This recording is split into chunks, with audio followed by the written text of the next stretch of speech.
Hey guys, my name is Jason from Sutherland, and today we are off the homestead. We are in Marion, North Carolina at Wild East Farm. And sometimes I like to get away and into our local community and share other farms with you guys, taking my camera with me because there are some inspiring, cool things that people are doing.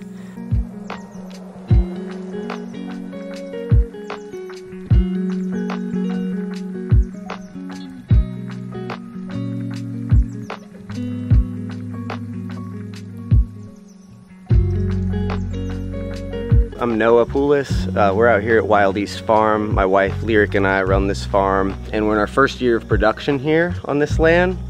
We're a mixed farm, so we have multiple different enterprises running at the same time that all are separate in some ways but complement each other. So we raise pastured poultry, including broilers and turkeys. We have forest raised pigs.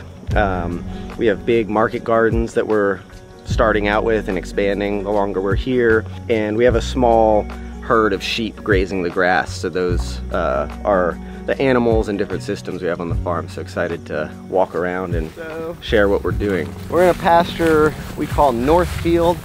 This is the north side of the farm, and it's kind of our main pasture production area getting started. In here we planted out these tree lanes of a mix of fruit and nut trees. So it's an interplanting of apples, Asian pears, Asian persimmons, pawpaws, and mulberries. And each one has a hazelnut in between. And we have them in these curved rows across the pasture. And we set it all out in an intentional design at fixed widths between each of the tree lanes so that we could accommodate uniform dimensions of mobile animal infrastructure. So the grass is growing in between the lanes, and we're raising the poultry and the turkeys and the sheep in the grass and be able to exclude them from the trees. So we're not worried about chickens scratching up the roots. We're not worried about the sheep browsing on the leaves. And the idea too with the distance is that even when these trees are mature and casting shade, each lane is far enough apart that we're still going to be getting plenty of sunlight penetration down so that the grass can continue to grow.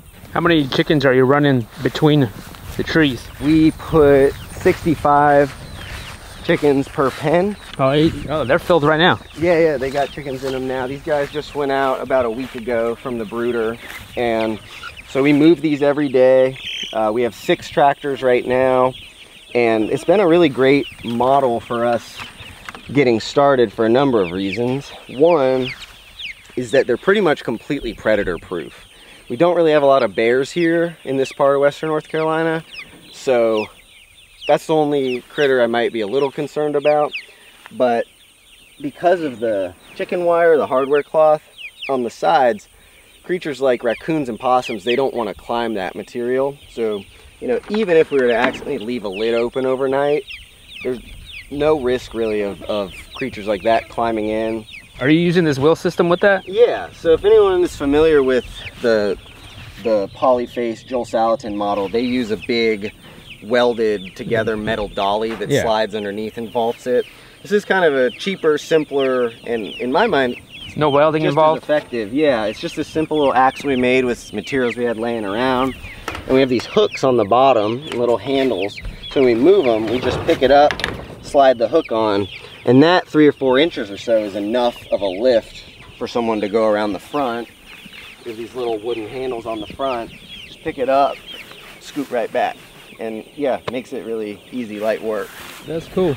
And so yeah, we just built one of these. And yeah, that's a good idea. Move it from tractor to tractor, yeah. So you're moving the chickens from there and you're coming this way with them? Yep, so we get all the way to the end of a lane, and then we'll curve them around to the next 2 lanes. Turkeys! They're one of my favorite animals. This is our first year raising turkeys, and I don't know, they're very fun, they're very dinosaur-like. Yeah, these are the dinosaurs, not the chickens. Yeah, they're fun to watch and just come out here, and they're really voracious grazers, so we feed them an organic grain feed like the chickens and the pigs, but they can get up to 30% of their diet just from grazing grass and insects and seeds and whatever's out here. So you haven't had any problems with predator? No predator loss, and we see a lot of sign of predator. Down along the creek we'll see prints and coyote scat, and you know, we'll see foxes driving in down the valley at night. So they're here. So I did this same setup last year for our turkeys, but we had one come out, and then the next morning there was a turkey leg just sitting there. Yeah. Yeah. So I still don't know what it was. I'm assuming it was a coyote or a fox. Yeah, probably. But I think because that turkey got out of the fence and was just sitting there at night. Yeah. And something came in and just swooped up. Yep. I think what's great about your farm that you're doing here is that you feed everybody organic. And I think that's pretty rare. Yeah. Yeah, it was a value decision we honed in on pretty early. The reason it's rare is because organic, even compared to a non-GMO feed, is about double the cost. So it requires us to, you know, charge a higher premium to make it profitable and make the numbers work.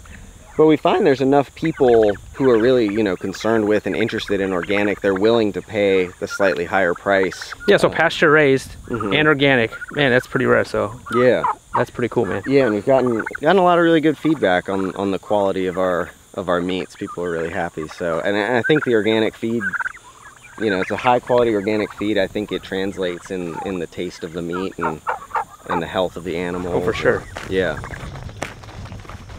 So it was a horse farm before, and kind of a hobby gentleman's farm. The previous owner had some cattle and mostly just had it for his horses. But, you know, we were really fortunate when we got here. There was electric and water and all these buildings already here, so we could really kind of hit the ground running and focus on production more than setting things up so much. Previous to us being here, it was all grazed or mowed, bush hogged. You know, when we got here, it was just thick pasture grass.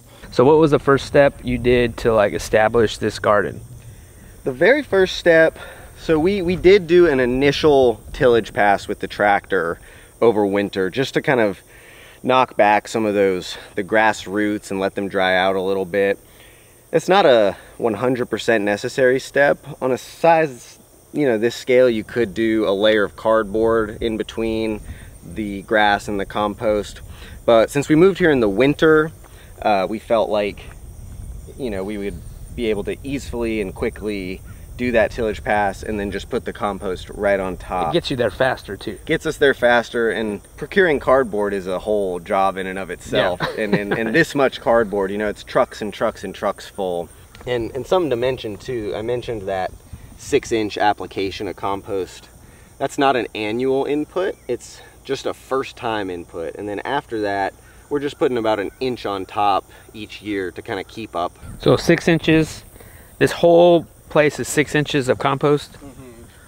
So right after you tilled it with the tractor, 6 inches of compost. Yeah, we had a little wooden frame that we built to be the exact width and depth that we wanted the beds to be in compost. So we'd come through, put the frame down, dump a tractor load of compost, rake it out, move the frame over.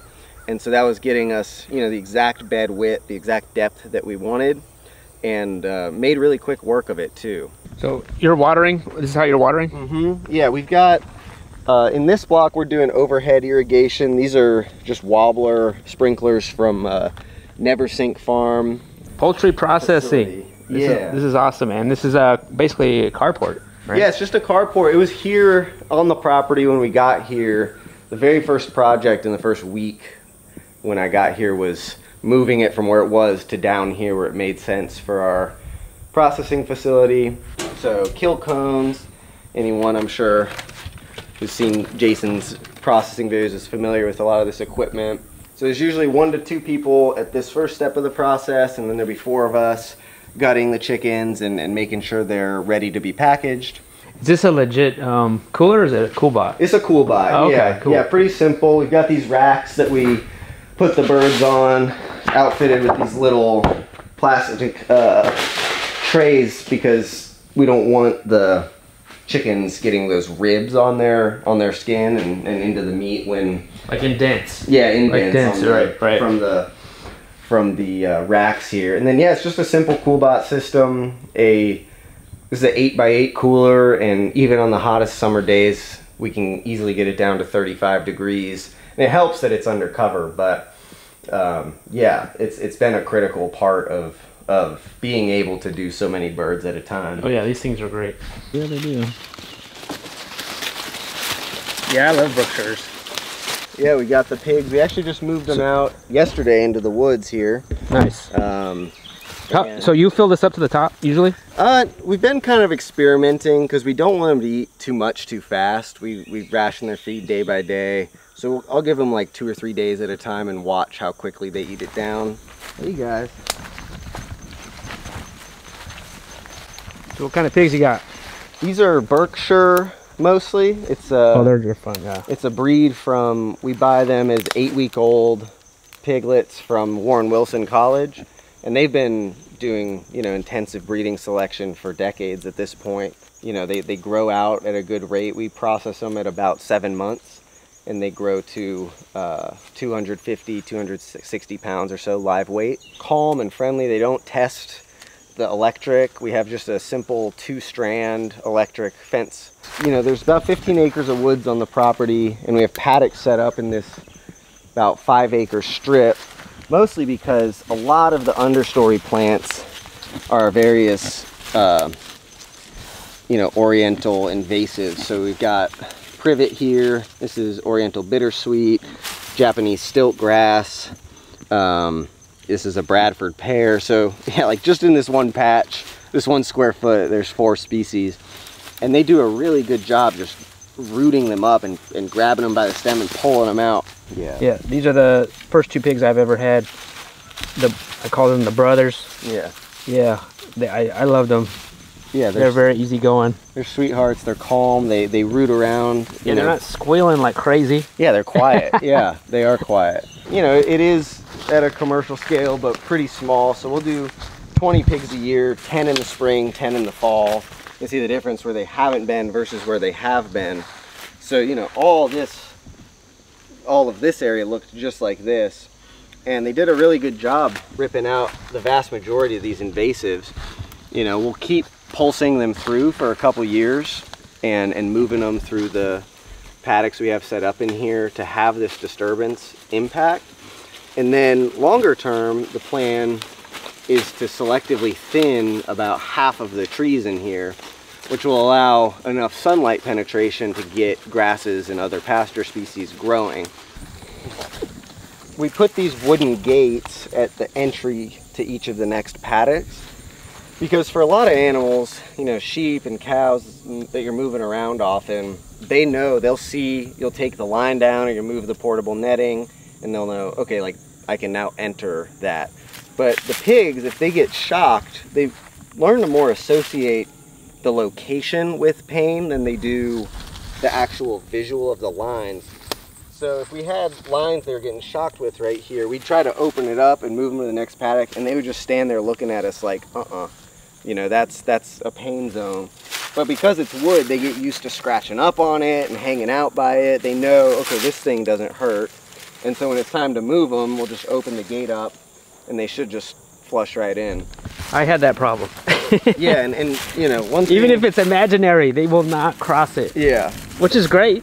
No, they're doing what you want them to do. It's cool to see, and something that, you know, you learn about pigs pretty quick. There's no making pigs do anything. They will do precisely what they want to do.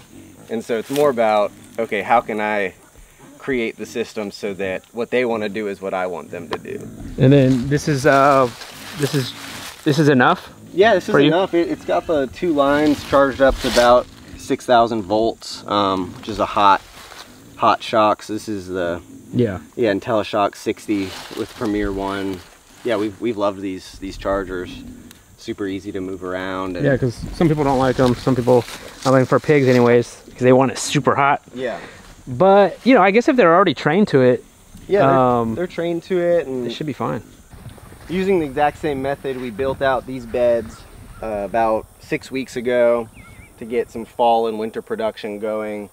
And just last week we set up the bones of these Catapillar tunnels. These are Farmer's Friend, Gothic style, 14 feet wide, 100 feet long. Just 3 days after we finished building the beds and planting them out, we had a really intense rain event. There was 3 inches dropped in an hour, and that was like nothing I'd ever seen before. and we had a bit of some washouts in here. Yeah, you know, stuff like that happens, and it's part of farming. It's part of the risk of farming, but you know, we try to always just keep a good attitude and know, you know, that's part of the business we're in, and just adapt quickly and move forward. And yeah, things have rebounded really well in the several weeks since that. I'm wondering, where did you learn how to do all this stuff? Is it just kind of trial and error? Lyric and I were homesteading for 6 years at the place that we were living at before we moved here, and we were pretty green, you know, when we came into that land. We had grown some plants on the porch and things like that. That was how long ago, would you say? 2017 we moved there. Okay. And we jumped right in and planted a garden and got some egg layers, and we were raising rabbits for meat, and just kind of dove in and did a lot of learning as we went. And each year there we gained skills and refined our processes, and just got better and better over time. I was also managing an organic vegetable farm for 3 seasons leading up to coming here. Okay. So while that was all tractor based, and you know, while the production methods were pretty different from what we're doing here, just the experience of running a farm business was super critical in my learning, because as the manager I had a ton of responsibility and autonomy, and things had to go right under my supervision, but there wasn't the emotional and financial risk associated with it being your own thing. So yeah. I got to do a lot of learning by doing. In a lot of ways, the learning really started once we got here and started doing it. You can read as many books and watch as many videos, and there's so many amazing resources I still lean on in the day-to-day and referencing, but actually getting started and doing it, in my experience, is where you learn all the little details that make the differences. Yeah. That's where the garden was and the chickens were. We came up, and then we're walking up the hill, and then you have more trees up here? Yeah, on this hill we planted out 400 blueberry bushes on this west-facing slope. And you know, part of the strategy of having the trees and bringing the perennials in is wanting to open this place up to be a U-pick operation in the coming years.